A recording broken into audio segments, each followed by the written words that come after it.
we ask the audience for questions or statements. There'll be a microphone, feel free to jump up. Other than that, if you just scream shit out like it's a Def Comedy Jam, just make sure we see you so we can get you on camera if you have something to say. But other than that, it's just have fun, have a good time, and that's how we do. Thank you for being here. Yeah. Let's get it. Yeah. Did I stall enough for y'all? You guys good? I can start reciting monologues and poetry. It's a spoken word. Yeah, it's a spoken word. Life is cool. Okay, you have to hit go. Yeah, the whole table. Oh, you're live. Jerry, we need to start without that. We're good. No, we're live. This one's Twitch. All right. Which one is that? This is Twitch. This is Facebook. And then, no, this is YouTube. This will be Facebook. This is IG. Okay, we're live. Are we live on TikTok too? No. Damn it. There's TikTok. Jerry, we rolling the good? Okay, should I please pull the play in? Huh? You good? All right. Because I DJ on TikTok live. Margaret? Next time we're gonna. All right, clap it up, everybody. Welcome to Nick Cannon at Night, a place where we discuss love, relationships, sex with the experts and our close loved ones and friends. And to the right of me, we have a true expert. I mean, you've seen her on so many different talk shows and television shows giving expert advice from everywhere from Oprah to Steve Harvey to Tamron to all the people. But she also has her own podcast, The Language of Love. And she is a New York Times best-selling author of so many books, 11, I believe, at this point, man. And the newest one is Sex Magic, the one and only Dr. Laura Berman. She's also helped me personally. She has been helping in spaces of grief, relationships, and so many things. So she's turned from my therapist to actual family members. So thank you for being here. Speaking of family members, to the left of me is the best of me, the one and only Bree TAC, y'all. Selling Sunset, fashion, mogul, all of those good things, but also the mother of my son, legendary Love Cannon. You ready? I'm ready. Yes, you ready? We've done this before. We have. And I think we're gonna even turn it up a little bit on this one. I'm here. Shooting count. Yeah, and yes. We have done this in real life before. Yeah. And the point of Nick Cannon at Night is truly that, to talk about, everything from therapy to, if you're having any issues in any spaces, this is a safe space to discuss the dating life. We are at the one and only Yamashiro in Hollywood, and it's probably the best date night spot in all of LA, if you ask my opinion. But, singles, they got a lot of questions, they got a lot of opinions, and people, couples too. We got any couples in the building? Make some noise one time. Y'all don't sound happy. Watch this, couple. Single people, make some noise. Happy they sound? We'll get into that later. First off, we always start the show off with a nightcap. So I need everybody to raise their drinks. Now, nightcap is usually a drink that lets everybody get in the mood, sets the tone. But here at Nick Cannon at Night, we try to see if you capping or not based off of a fact. So I'm gonna give you a statement. If you believe it's cap or untrue, you drink or you don't drink. You don't drink if it's true. Or you drink if it is true. You drink it, it's been a while. You drink if it's true. Yeah. If you believe it's true, take a drink. If not, we'll find out what the cap is and let's see what it is. All right, today's nightcap. Most people meet their partner through dating apps now. True or cap? Cap. I don't drink. I think that's true. Oh, it's cap. You're drinking if it's cat? Yeah, no, I was wrong. According to Stanford research, dating apps are rising, but most people still meet their friends in person. Or through friends or in person. That's true, you know the spec. Stop. Yeah, I mean, dating apps are popular, but it's a lot of fishing and a lot of frogs before you meet your princes prince. or princesses. Yeah. And I think in person and fix-ups are still. That's the most encouraging. popular. That really is, because I thought, I'm so scared of all this AI stuff and you don't know who's real and all Yeah. that. So it's like, I like meeting people in person. I still stand by that. I've never met anybody online. You love that about yourself. I do. He really does. I like the fact, I like human interaction. Like, it's cool to scroll, like people on, like if I'm scrolling and doing all, I don't think those are real people. Well, they might be, and there's nothing wrong. I think the problem is that online dating, that the apps themselves have become really dysfunctional. I think there are some new ones coming down the pike that are going to be more conscious and careful and take a deeper dive into the psychology of the people on there. But right now, it's become, in many cases, kind of a toxic, yucky environment. It's terrifying. I was like, babe, have you ever met anybody online? No, that's terrifying. Absolutely not. Like, I have so many girlfriends that have horror stories, and it's just like not the person. It's not the same picture. It's just never a good experience. I don't know. I have to meet in person. Anybody met anybody online that is working? Yo, Dr. Terry, you met your husband online? Oh, hey, yes. We've been together since 08. Yes, I met him online. I met online. Yes. What though? It was on Yahoo Personality. Yahoo Personality? That's what he's looking for. Yeah, she met him on dial-up. Where is he now? Online. Yeah, Now, you guys have been married how long? we've been married 10 years this year. So there is hope for people online. All right. I met my husband when I was on my one and only online date. I finally took her foray onto online dating. I kept breaking a date. I finally agreed to do it. I went and met the guy, and he was a complete catfish. And I was too much of a people pleaser back then to totally blow him off. But I knew this guy that I really liked, an old family friend, was having dinner with my parents down the street. So I said, hey, you want to go see an old family friend who's in town? And we went, and my husband was the old family friend, so that we were staring at each other and having our own date while my... Player! You talking about that in Quantum Love, right? Yeah. So now I've been with him almost 25 years. So, online adjacent. You was on an online date. You got saved from us. Yes, I got saved. I love that. All right, well, hey, keep on dating. Do what you do. Let's see if we can help an at-nighter. Let's get to our first question or advice-seeking individual of the evening. How can you tell when it's time to put it? Should he whisper?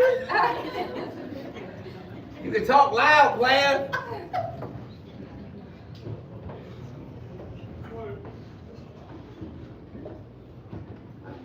What? There we go. All right. How can you tell when? Why ain't so low? We gotta work with this. Oh, there it is.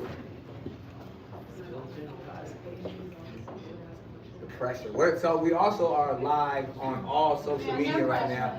Let's see, we got IG is popping on Facebook.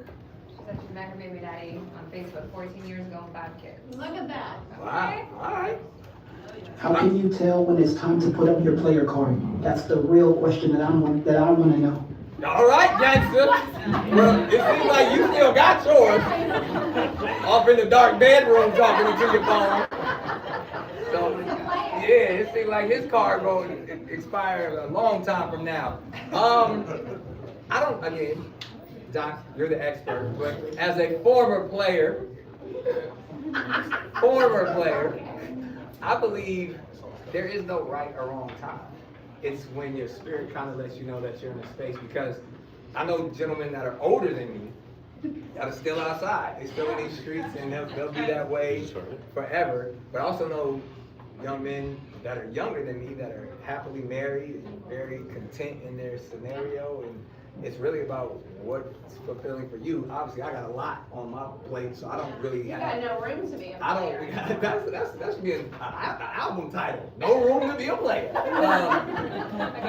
Yeah, exactly. But I think for me, I got to a certain stage in my life where the manipulation, the dishonesty, Yeah. all that got draining That's and tiring. Like, I just want peace. When you stop being a player when you're done playing. Yeah. Right? Like it's no longer fun. And when you realize that your self-worth and your cred isn't going to come from how many people want you, but from going deeper and seeing how deep you can go with Doing the the work. one or the ones that, you know, Was that you a want to be shot with. at me? Well, I didn't want to be monogamy normative. Right. I'm being inclusive.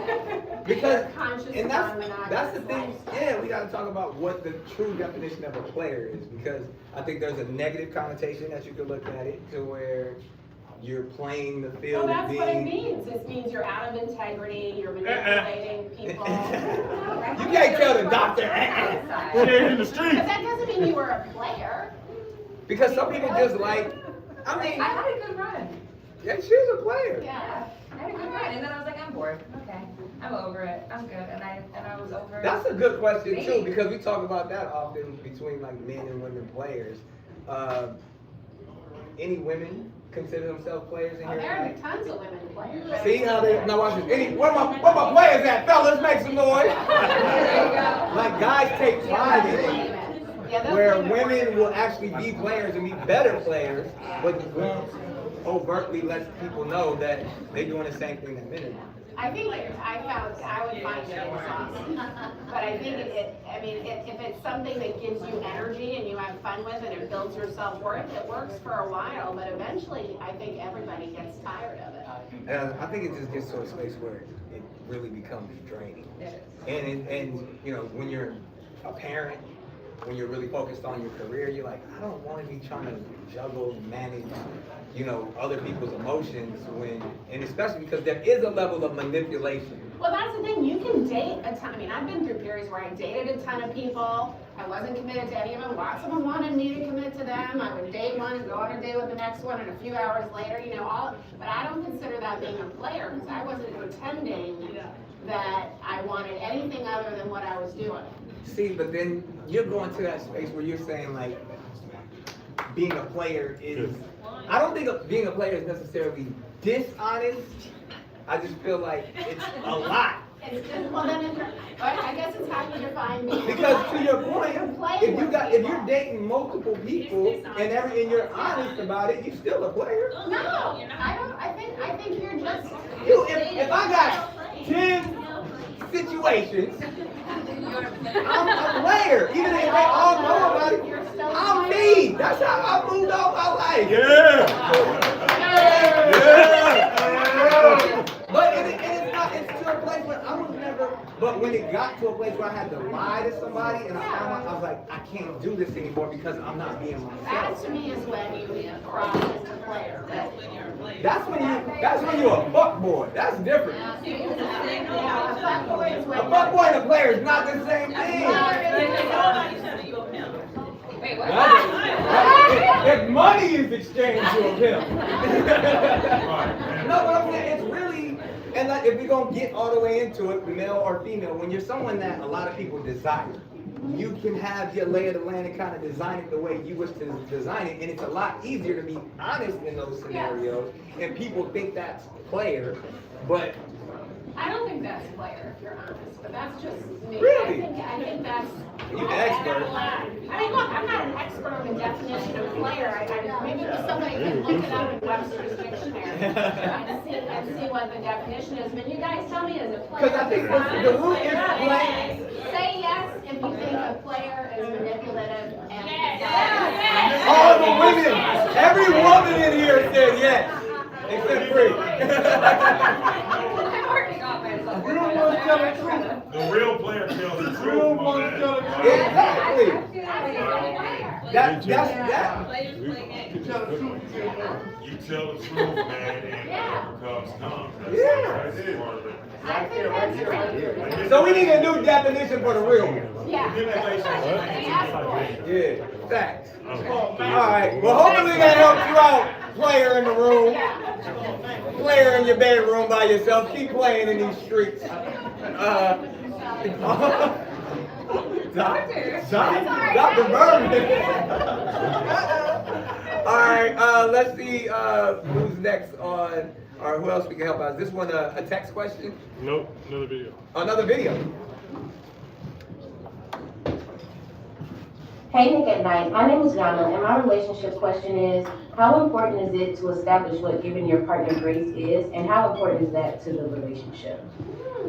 That is a great You question. take this one, Brady. Feel good. It's real good. You get a lot of grace.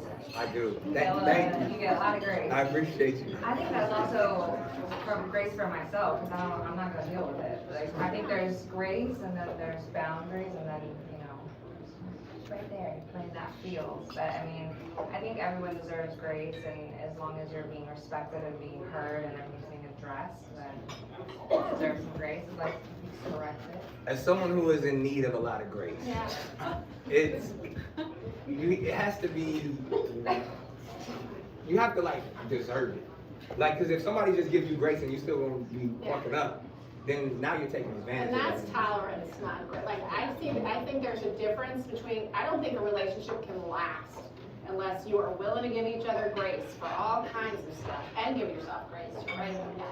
But that's different, and I think a lot of people, maybe she is asking this question, that is different than tolerating repetitive, inappropriate, unfair behavior or mistreatment. And then a lot of people say, well, he had a really hard childhood, or he's been damaged, so I'm going to give him grace. No, you can give him grace, but that doesn't mean you stick around to continue being treated poorly. So sometimes the grace is getting the hell up out of here. Yeah, sometimes the grace is getting out. One grace per mistake. One grace per mistake? You don't get two grace for one the same type of mistake. Oh, you got the math on this shit. Calculating. You are over too many graces. But again, you see how this conversation is heading. It's talking about how like men need grace. Yeah. Where We don't need any grace. women absolutely no. See, like that's I'm the. kidding. I believe in a scenario too because I feel like our temperament as men is probably a little shorter than women, especially when it comes to relationships. At least, let me speak for myself. As a man, I have always been quicker to run and be like, nah, I ain't dealing with that. Oh, I don't want a relationship. I don't want to deal with that. Find someone else, and I don't give grace. Like my history has shown to be like, if I see any red flags, any signs, I'm out. So as a man, I'm never really given grace in a relationship until it's someone that I have to do life with, or whatever the reason is. Whether my emotions.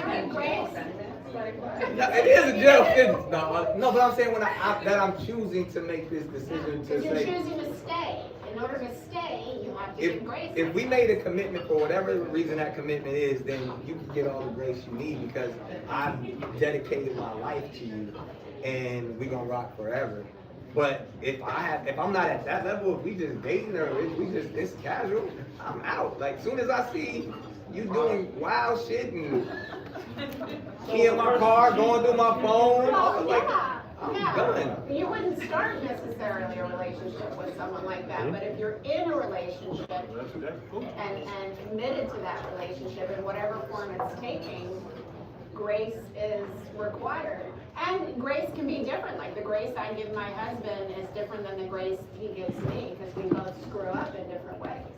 Is that something that, I mean, when you deal with, your different clients and stuff, that you have to teach or emphasize? Because I'm sure when people come to therapists, it's like they're coming because they feel like something's wrong, something's broken.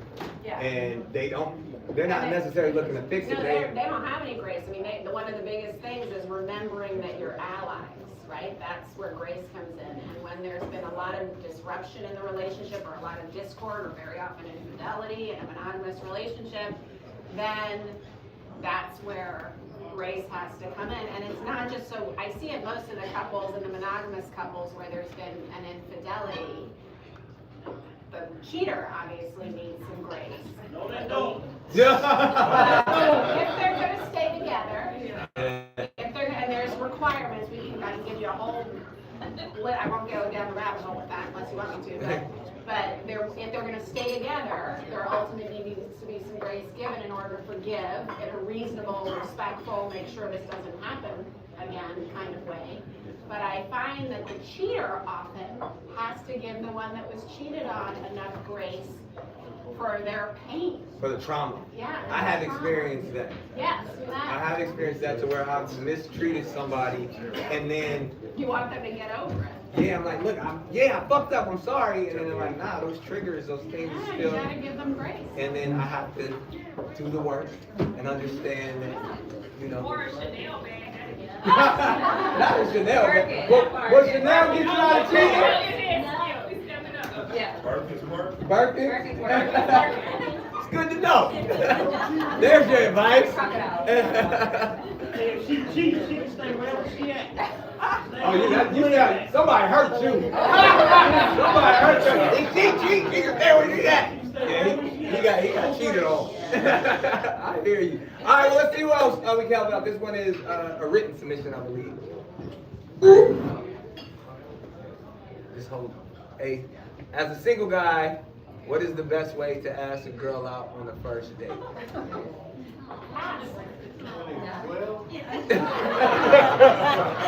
is it, 12? No! So, like, we laugh and we make fun, but today's generation, statistics show they don't know how to talk to each other. They don't know how to, and that's why we have stuff like Nick Cannon and First questions like that, because I mean, if you're not used to having real life interaction, going back to what we were talking about before, it's. I'll tell you what I tell teenagers, or tweenagers when they ask me this. So they like someone in school, let's say, and they want to ask them out. Say, get to know them and see what they're into. They like playing a sport, they like playing video games. And then you say, hey, would you like, I would love to learn how to play that video game. Can we play it sometime? Or hey, can I come watch it? Do you want to go shoot boots? Do you want to go, you know, and so you use what they're interested in to kind of invite them to go do something. Or you just say, hey, I'd love to hang out with you. Can I take you out? Can I take you to dinner? You know, don't just say, come do Netflix and chill. Like, take them out somewhere. That to doesn't do work. something fun. No, that doesn't work. So as the male at the table, who actually, believe it or not, I all my life super shy and insecure, so I never really asked girls out. How did it happen? No, so what happened? I like who like me. Like, so in that sense, so yeah, so in that. I'm lying. No, I'll use that as a perfect example. You know, meeting through a mutual friend. It's almost like I need the tables to be set up for me already, because I don't like disappointment and rejection. I can't deal with rejection. Like, I'm So you too gotta already insecure. know they're So I gonna already say got, yes. by the time the conversations happen, I'm like, oh, I know there's chemistry there. This is gonna work. This is somebody that I can easily talk to. So my advice would be, like, have no expectations. So however old you are, if it's someone that you like, don't worry about, it's not about a destination. It's not about hitting the mark or getting a golden ticket by getting her to go out with you. It's like, oh, this is somebody I enjoy being around, so figure out how you can be around that person. If you guys go to school, if you work together, be a kind individual, and chemistry will naturally happen, and those type of things where whatever it is that you guys end up doing, going to the library or picking up something from Home Depot or whatever that is, ends up becoming the outings that you guys have, and then you look up and like, oh shit, I really rock with this person, opposed to like, ooh, I got, you know, I'm in that setting and I see a girl across the room, or even in like a nightclub, I would never go up to a girl like, oh, let me get your number, or let me, like, I'm gonna go dance on the dance floor and try to get the most attention to get her to come talk to me, and then it's a situation where I know what this is, and even through the conversation, I'm not asking, can I get with you? It's more like, oh, I like this person, there's things that we have in common, and then you never have to ask, therefore you never have to worry about rejection. Well, that's the only reason people don't ask. I say, like, you know, there's a value in just being okay with rejection. Like, you don't even really know. I mean, if you're You really one of those. if you're really into the person and like they're your dream person and you're so scared of them rejecting you, then maybe. But otherwise, practice asking other people out. Practice asking people out. And then you may get not losers who you don't want to date, but like people who you may want to date. Get used to it. Start with the losers first. I think we all need to improve our rejection muscle. So much, I mean, in your case, because, you know, you had a lot of people want to date you, and you also had friends, is she interested? You know, they probably came to Bree and said, hey, do you like Nick? And then they came back and said, the next she will say yes if you ask her to go do something. I don't recall this. Yeah. Okay. We had a mutual friend that was telling me how amazing this girl was, and I was like, is she a good girl? And I was like, and by the time we saw each other in person, we knew that, you know, The table had been set. I wasn't aware the table was being The set. table I was like, was okay. totally set. I was going to wild out. Yeah, she was coming to watch the show. Yeah. And I was And in you my are setting, dance I was in my kingdom. Exactly. You know what? Abs was showing. I was ready. It was happening. So that would be my true advice. I mean, again, I would just say, just be yourself and don't worry about. And don't worry about rejection. It'll happen, and you can handle it, and you won't combust into flames if you're rejected. There it is. And now, speaking of combusting into flames, it's time for my favorite part of the show, which we call the anonymous question, because everybody is not as open as everybody in here, and they may need some real advice, but they don't want to show their name, face, or likeness, so we allow them to be anonymous. Hey, Anai. Okay, so I've been with my man for 10 years, and we just had our first baby a year ago. He used to suck on my titties all the time, but now because I'm breastfeeding, he doesn't find me sucking on titties attractive. How do I get him to give my titties some more love and attention? That's something I do really. I like that you just kept saying titties the whole time. Can we say titties? Well, we saying titties tonight. That's an interesting thing as a titty man. I mean, it's not about me, but in that sense, I think one, if you liked them before, you should still like them. Like, it's not, especially if it, like she said, if it's after a baby. I mean, like. Well, I think what happens, like, first of all, congratulations, because you have double duty titties. Not double duty titties. Yes, Double D's, for real. They're putting and sustaining life and doing something so freaking miraculous, and they are essential haven. And so when I see guys start behaving this way is that they have gotten caught up on the mechanical purpose of the breasts and lost sight of the other side, and sometimes they feel like they're taking something away from their baby, or they're freaked out they're going to get a mouthful of milk when they're playing with Which them. ain't nothing wrong with that, player. Yeah. Get you a mouthful of milk. It's nutrients. Good for your Some people lactate forever. Yeah. I do. And this is the thing. It's the visual of it for a man, for whatever reason, we're drawn to breasts. If they don't look the same, then I guess that could probably. You could suck on your own titties if you breastfeed enough. Are you saying that for a woman? But I mean, so I'm sure that's in any relationship. Everybody's body changes, and so I don't know. That's part of the foreplay. That's exciting. All right, well, you say something so that she can show her man, because you're going to be the one. He's not going to listen to me. I think he's gonna listen to y'all. Well, no, that was a woman. I know, but she's going to show this to her man, I think. Suck them titties. The wide ones, the long ones, the skinny ones. Get in there. Now the big areolas, the little ones, the pepperoni areolas. Get you some. Again, I can be funny about this and silly, but I would say as women at the table who've actually had, children, and however that happens, what is your advice to a woman who's concerned about her man no longer liking her body?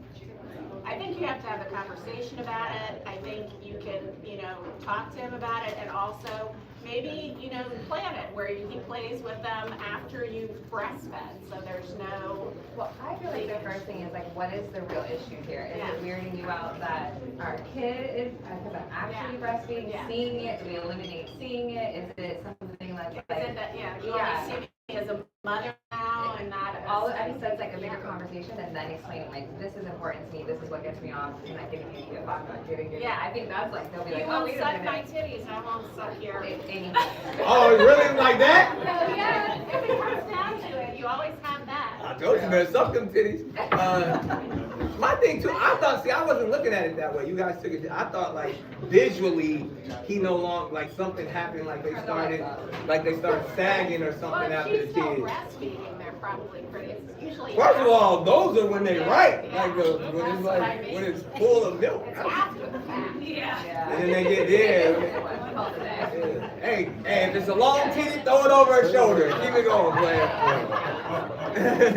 Hopefully that helps you out. I told you those anonymous questions get quite interesting. But right now is also another fun segment of the show where we open it up to our audience members here in the crowd. It's been a talking bunch already, so I mean, let's get to it. It doesn't have to be about the topics that we were talking about tonight, or if you would like to elaborate on one of those topics, please step up to the microphone, introduce yourself, and see if our expert, Dr. Laura Berman, can help you out with anything. Hello guys, Hi, what's your name? my name is Lika. Lika. Lika. Like Like Lika? Lika. Lika? I'm Lika. Alright, Lika, where you from? Can you guess?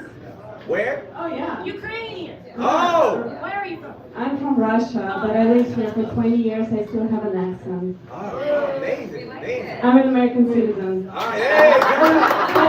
I We got you, right? I stand up in here. have my passport. Alright, Lika, what's your question for the doctor? Or Bree?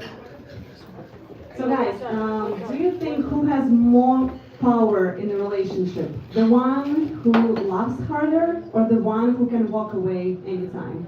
Don't tell me the one who pays for everything. I mean, that's an interesting. If I had to choose between the two, it depends how you define power. Because the one who loves harder has the most power in just through the power of love.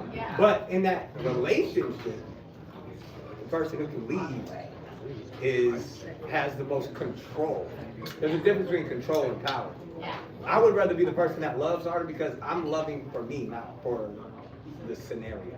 I'm loving to express. To me, I found that that's what love is really about. It's not what you can do for me, it's what I can do for you. So you're a giver. So I would, yeah, give her. But he also has a lot of power in his relationship. So, but in that, Nothing you don't do.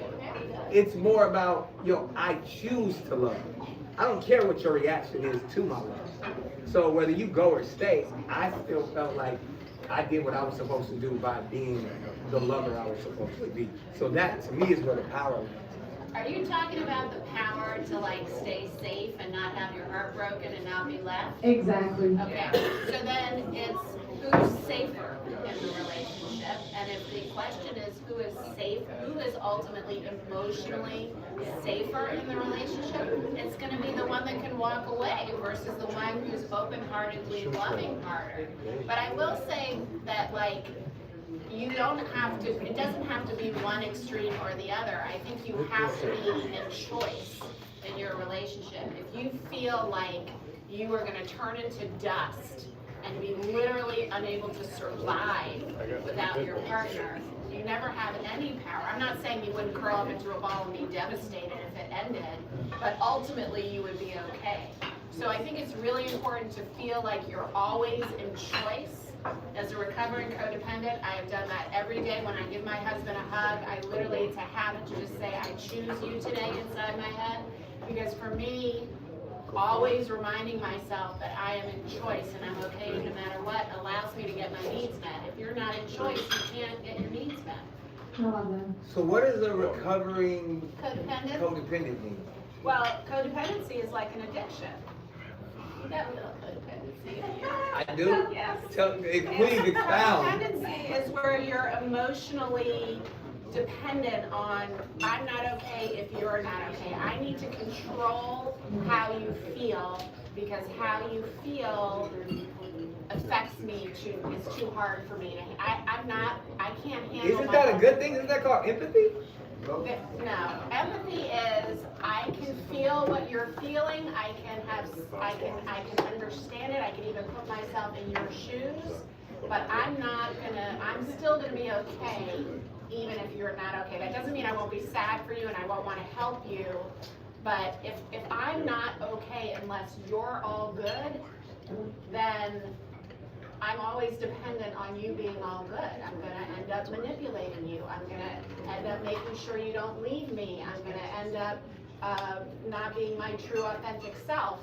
I'm gonna end up letting you control me more than I want. I'm not gonna have my full voice in the relationship. That's interesting. I mean, because I'm thinking that would be compassion. Like, I really want to care how my partner feels and want them because then also, as somebody who's been diagnosed as a narcissist, I feel like it's easy for me to be like, I don't care how you feel. I'm gonna be selfish and I'm gonna make the decisions out. So I have to lean more to codependency to kind of balance my and a narcissist ego is out. always gonna be attracted to codependence.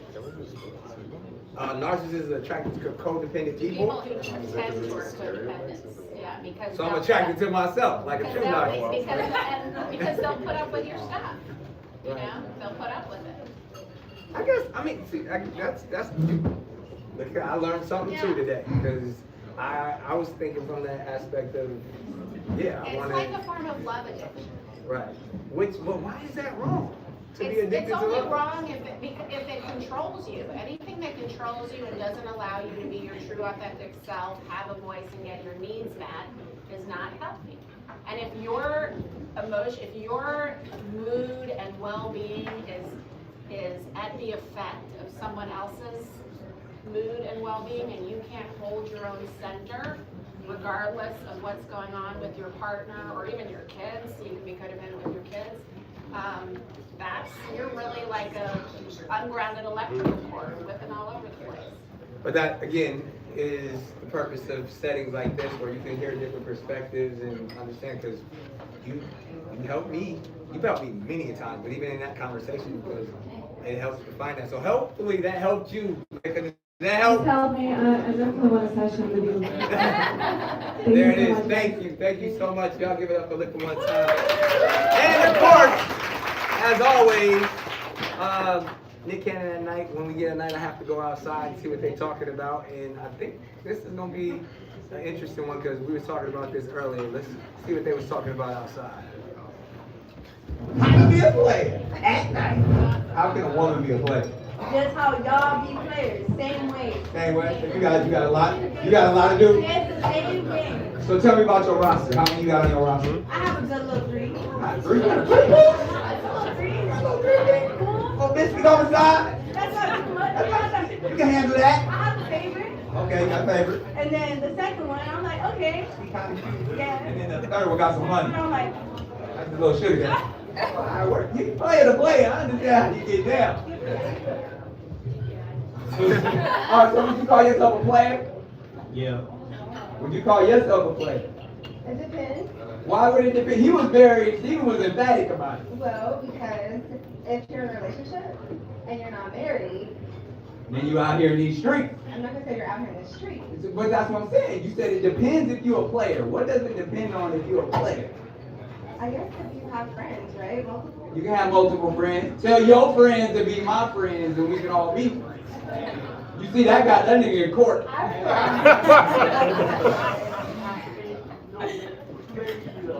Biggest players, women or men? Men. Why? Y'all just be like moving or lying and just doing too much. But nah, a real player ain't gotta lie. Y'all be doing too much. Players ain't gotta lie. We keep it all the way authentic. Y'all finna gang up on me now. I didn't get into that conversation with me, like asking what they like. Usually something about friends. I just say what I like, and then that just works out. We're like, oh, okay, well, I like this. Figure it out. I feel like you get a certain advantage of being a woman and knowing what a woman likes, and more like, because guys can't just say stuff like that to a girl that they holler at. We gotta ease our way into it. I mean, I've learned I'm more of a boyish type of girl. I mean, recently I've been telling girls I'm in it for a good time, not a long time, and I was told I shouldn't say that. So you think just like us? That's what I mean. Both of y'all are players. Yes. A little bit. So who's the bigger player? Jordan. 23, that's Big Jordan right there. Now why is he the bigger player than you? Sometimes I be a little more outgoing, but he knows how to get a piano away with words. So when y'all get in there tonight, like what's the tag team? Who the wing person? He kind of just goes on his own. But the thing is, she thinks every guy out here is ugly though. What is your type? I don't know, like tall. Tall Mexican.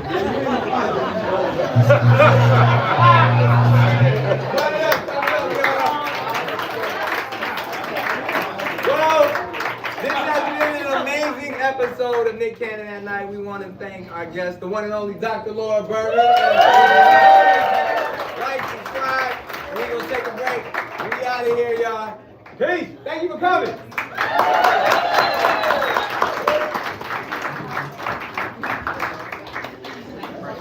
Cut the line.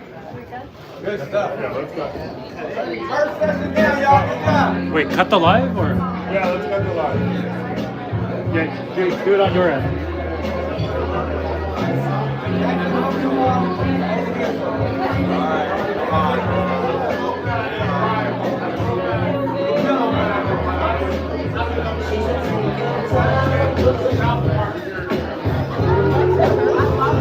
Y'all feel about that?